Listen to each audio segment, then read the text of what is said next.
Welcome to Sweet Life Beat Life. We hope this video helps. You start now. Make sure the headset battery is above 50% or plug USB power in to avoid interruption. Once powered off, press and hold power and volume down together until the boot menu appears. This forces the device into recovery mode. You do this because software resets from apps can fail if the system is unresponsive. After the boot menu loads, use the volume up/down buttons to move through entries. This gives you precise control without relying on touchscreen input.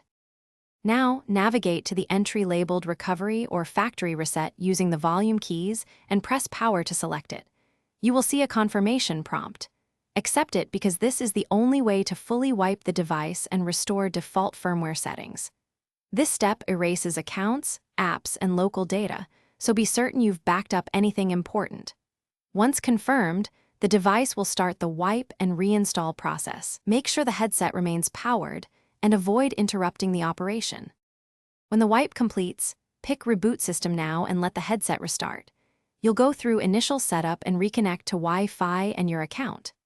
If the device hangs or returns to the boot menu, power off and repeat the boot key sequence to attempt the wipe again, or try a different USB power source because unstable power can corrupt the process. If repeated attempts fail, note any LED patterns or error messages before contacting support. That information speeds troubleshooting and avoids unnecessary service steps. Thanks for watching. Consider subscribing if we helped you.